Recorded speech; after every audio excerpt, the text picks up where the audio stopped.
جمعے کے دن سورہ کہف کی تلاوت کرتا ہے اللہ اسے دجال کے فتنے سے محفوظ رکھتے ہیں۔ اس کی وجہ کیا ہے کہ دجال کے فتنے میں اور اس میں کیا مناسبت ہے، اس پہ علماء نے بہت کچھ کہا ہے، تو یقینی طور پر اس حکمت کو بیان نہیں کیا جا سکتا، لیکن بہرحال اس کے مضامین ایسے ہیں کہ انسان کو اس سے ایمان میں تقویت ملتی ہے۔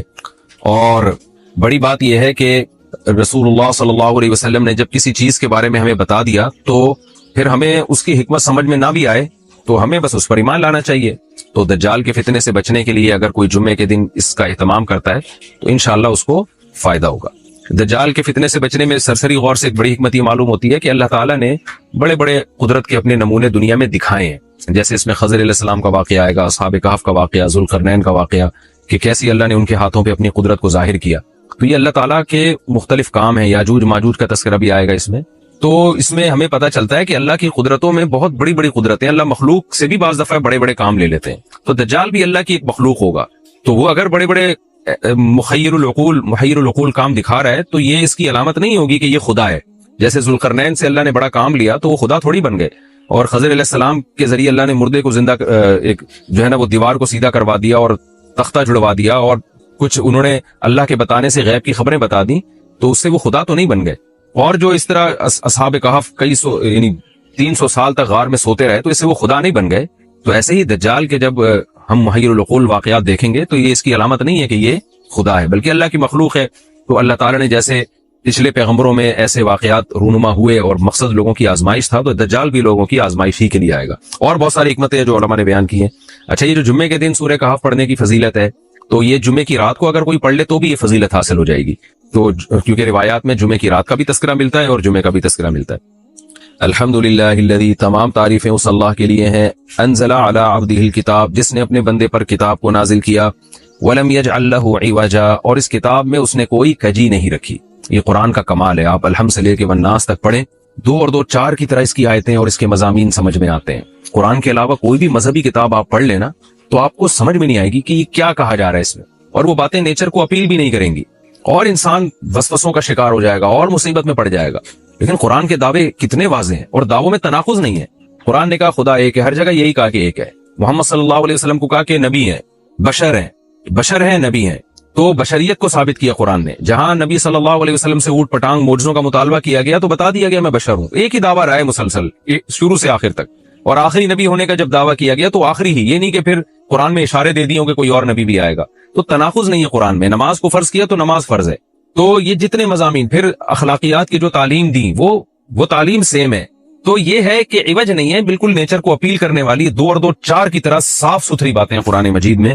یہ خود قرآن کا ایک بہت بڑا معجزہ ہے۔ آپ کبھی بھی کسی جھوٹے آدمی کو جب سنیں گے نا، اس کی باتوں میں ٹکراؤ بہت ہوگا۔ میں ایک دفعہ تحقیق کر رہا تھا، یہ منکرین حدیث جو ہیں جنہوں نے کہا دعویٰ کیا کہ حدیث حجت نہیں ہے، تو ہمارے شیخ حضرت مفتی رشید احمد صاحب رحمہ اللہ تعالی نے اصل الفتاوی کی 2 جلد میں ان کے خلاف بہت کچھ لکھا ہے۔ تو اس میں ایک بڑی دلچسپ بات یہ تھی کہ جب یہ منکرین حدیث کا جو بانی ہے نا، پرویز نام تھا اس کا، پورا نام اس وقت ذہن میں نہیں ہے، تو اس کی کتابوں سے حضرت نے تناقض نکالا۔ مفتی رشید احمد صاحب رحمۃ اللہ علیہ نے تناقض کیا نکالا؟ ایک جگہ لکھ رہا ہے کہ حدیث حجت نہیں ہے، دوسری جگہ لکھ رہا ہے کہ حدیث حجت تو ہے لیکن جن ذرائع سے ہم تک پہنچی وہ ذرائع حجت نہیں ہے، اور ایک جگہ لکھ رہا ہے کہ حدیث حجت بھی ہے لیکن صرف نبی صلی اللہ علیہ وسلم کے دور تک کے لیے حجت ہے، ہمیشہ کے لیے حجت نہیں ہے۔ تو ایسے کئی تناقض، تو اس میں حضرت نے لکھا کہ اس سے پتہ چلتا ہے کہ یہ بیچارہ خود اس کو پتہ نہیں ہے کہ یہ اس کا دعویٰ کیا ہے۔ یعنی اس سے صاف واضح ہوتا ہے کہ ان کا مقصد صرف اور صرف ہمیں اسلام سے ہٹانا ہے، اور حدیث کو مشکوک قرار دے کر، کیونکہ زیادہ تر جو قوانین ہمیں اسلام کے ملتے ہیں وہ تو قرآن میں بہت کم ملتے ہیں، وہ تو احادیث میں ملتے ہیں۔ قرآن تو زیادہ تر عقیدے کی بات کرتا ہے، آخرت کے تصور کو ہماری نظروں میں اجاگر کرتا ہے، اخلاقیات سکھاتا ہے، مسائل، فقہی مسائل، وہ تو زیادہ تر احادیث میں ہے، اسلامی قانون جسے ہم کہتے ہیں۔ تو مقصد اس کا یہ ہے کہ اسلامی قانون سے کسی طرح لوگوں کو ہٹایا جائے۔ تو جیسے جس وقت بن پڑی وہ دعویٰ اس نے کر دیا۔ کبھی مجلس دیکھی کہ یار اس وقت یہ دعویٰ کرنا زیادہ مناسب ہے کہ حدیث حجت تو ہے لیکن جن ذرائع سے پہنچی وہ ذرائع قابل اعتماد نہیں ہے، تو وہاں اس نے یہ دعویٰ کر دیا۔ تو جھوٹا آدمی کسی ایک بات پہ ٹکتا نہیں ہے۔ آپ مرزا غلام احمد قادیانی کے دعووں کو دیکھ لیں، اس کی کتابوں میں کہیں وہ لکھتا ہے کہ میں نبی نہیں ہوں، میں تو امام ہوں، اور کہیں لکھتا ہے کہ میں شروع میں اس نے یہ دعویٰ کیا تھا کہ میں نبی نہیں ہوں، میں امام مہدی ہوں، پھر اس نے دعویٰ کیا میں حضرت وہی عیسیٰ علیہ الصلوۃ والسلام جو مسیح موعود وہ ہوں۔ اس کی کتابوں میں اتنا ٹکراؤ ہے، وجہ اس کی ہے کہ باطل کا ایک ہدف ہوتا ہے، تو وہ دیکھتا ہے کہ جیسا دیس ویسا بھیس۔ جیسے اس کا ہدف ہوتا ہے شہرت، دولت، اور یا لوگوں میں پھوٹ ڈالنا، یا کوئی منصب حاصل کرنا کسی سے, تو وہ پھر دیکھتا ہے کہ جس وقت جو طریقہ اس کو سوٹیبل لگتا ہے نا, وہ وہی طریقہ اختیار کر لیتا ہے. تو ہر باطل میں یہ ہوتا ہے. آج بھی ہم دیکھتے ہیں جو اہل باطل ہوتے ہیں وہ کسی ایک بات پہ ٹکتے نہیں ہیں. ایک تو ہوتا ہے نا انسان سے غلطی سے ایک دعویٰ ہو گیا, اس سے رجوع کر لے, وہ ایک الگ چیز ہے, وہ تو ہر انسان سے خطا ہو سکتی ہے. لیکن اہل باطل کے دعووں میں بہت ٹکراؤ ہوتا ہے, وہ کسی ایک بات پہ ٹکتے نہیں ہیں. آج بہت سارے اسکالر ایسے ہیں کہ آپ جب ان کی تقریریں سنیں گے یا ان کی کتابیں پڑھیں گے تو انہیں بہت ٹکراؤ نظر آئے گا. اسی سے صاف پتہ چل جاتا ہے کہ یہ لوگ اپنے دعوے میں مخلص نہیں ہیں, ان کا مقصد پھوٹ ڈالنا ہے. تو جتنی جو تحریف شدہ آسمانی کتابیں ہیں, یہ جتنے باطل مذاہب ہیں, ان میں بھی آپ کو یہ ٹکراؤ نظر آئے گا. تو قرآن یہ دعویٰ بار بار کرتا ہے کہ اللہ تعالیٰ نے جو کلام اپنے حبیب صلی اللہ علیہ وسلم پہ نازل کیا, اس میں آپ کو عوج نظر نہیں آئے گا, کوئی کجی نظر نہیں آئے گی. بہت واضح 2 اور 2 4 کی طرح وہ اپنے دعووں کو دعوے کرتا ہے قرآن مجید, اور اس پر دلائل قائم کرتا ہے. قیماً, اللہ فرماتے ہیں سیدھا سیدھا کلام ہے.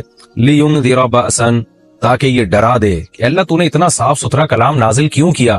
اللہ کہتے ہیں 2 وجہ سے, برے لوگوں کو ڈرانے کے لیے, اچھے لوگوں کو امیدیں دلانے کے لیے, تاکہ برے لوگ برائی سے بچیں اور اچھے لوگوں کو موٹیویشن ملے. یہ دعویٰ بھی قرآن کا کتنا پیارا اور کتنا صاف ستھرا ہے. برائی کو ختم کرنا چاہتا ہے قرآن, اچھائی کو پروموٹ کرنا چاہتا ہے.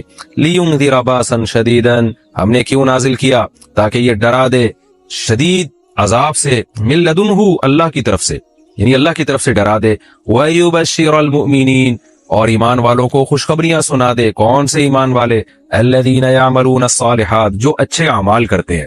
کیا خوشخبری سنا دے؟ أَنَّ لَهُمْ أَجْرًا حَسَنًا, کہ ان کو اجر ملے گا بہت اچھا, اور ایسا اجر ملے گا مَاكِثِينَ فِيهِ أَبَدًا, رہیں گے اس اجر میں وہ ہمیشہ ہمیشہ. وَيُنذِرَ الَّذِينَ قَالُوا, اور تاکہ یہ کلام ڈرا دے ان لوگوں کو, الذین قالوا, جو کہتے ہیں اتخذ اللہ ولدا.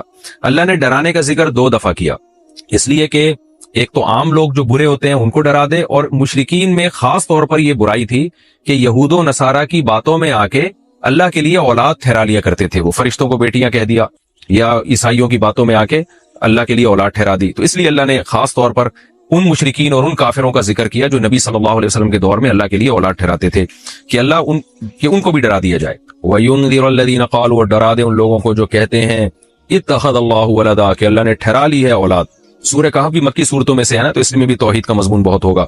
مَا لَهُم بِهِ مِنْ عِلْمٍ, نہیں ہے ان کے لیے اس دعوے پر کوئی دلیل. وَلَا لِآبَائِهِمْ, اور نہ ان کے باپ دادا کے پاس کوئی دلیل تھی. یہ اکثر کہتے تھے نا, بھائی ٹھیک ہے ہمارے پاس دلیل نہیں ہے لیکن ہم اپنے باپ دادا کو فالو کرتے ہیں. تو اللہ کہتے ہیں تمہارے باپ دادا کے پاس کون سے اس دعوے کی کوئی دلیل تھی. اور یہ جملہ ہلکا نہیں ہے, کَبُرَتْ کَلِمَةً, بہت بڑا ہے یہ کلمے کے اعتبار سے. ایسا کلمہ جو ان کی منہ سے نکلتا ہے, منہ سے نکلنے والا کلمہ, یہ بہت بڑا کلمہ ہے, بہت بھاری ہے زمین اور آسمان پر, کہ اللہ کے لیے اولاد ٹھہرا دی. اِن یقولون الا کذبا, نہیں بولتے یہ لوگ مگر نرا جھوٹ بولتے ہیں یہ. فلعلک باخع نفسک علی آثارہم, اللہ تعالیٰ اپنے حبیب صلی اللہ علیہ وسلم کو تسلی دے رہے ہیں کہ اتنا سری جھوٹ بولتے ہیں اور آپ کی دعوت اتنی واضح ہے پھر بھی ایمان نہیں لاتے, تو اے نبی کہیں ایسا نہ ہو کہ آپ غم میں اپنی جان ہی نہ ہلاک کر بیٹھیں. آج وہ اس امت کو نہ اکسا رہے ہیں کہ کہاں گئے عبد الرحمن اشعث جیسے لوگ جو حجاج کو لگام دینے کے لیے نکلے تھے. مطلب یہ تھا کہ آج سارے علماء گونگے بن گئے ہیں, عبد الرحمن اشعث جیسے لوگ اب پیدا نہیں ہو رہے. اب بتاؤ, تاریخ سے سبق حاصل کرنے کے بجائے وہی غلطی دوبارہ دہرانے کا آرڈر دیا جا رہا ہے کہ وہی غلطیاں کرو جو عبد الرحمن اشعث نے کی تھی, اس کو پازیٹو بنا کے پیش کیا جا رہا ہے. میں سمجھا پا رہا ہوں اپنی بات, یعنی ویڈیو بیان دیا جا رہا ہے کہ اب وہ عبد الرحمن, یہ جو آج کل کے نئے نئے اسکالرز آ رہے ہیں یہی کر رہے ہیں, وہ عبد الرحمن اشعث جیسے بہادر لوگ کہاں گئے جو حجاج کے خلاف نکلے تھے. آج تو سارے مولوی زبانوں کو سی کے بیٹھ گئے ہیں. تو بھائی جان, اس بہادری کا رزلٹ کیا نکلا تھا؟ خالی بہادری اسلام میں مطلوب نہیں ہے, وہ بہادری جس کا رزلٹ 0 ہو, نقصان ہو, اس بہادری سے بزدلی بہتر ہے. سمجھ میں نہیں آ رہی میرا خیال ہے بات؟ کوئی پولیس آفیسر آیا, آپ نے بہادری میں رکھ کے چماٹ لگا دیا, اس کے بعد اس نے جھوٹے کیس ڈال کے آپ کو اندر کر دیا, ساری زندگی معافیا مانگتے رہو گے آپ. بہادری کا ایوارڈ تو مل جائے گا, لیکن اس بہادری پہ بھی آپ قائم نہیں رہو گے. بعد میں کیا کرو گے؟ معافیا مانگتے رہو گے آپ.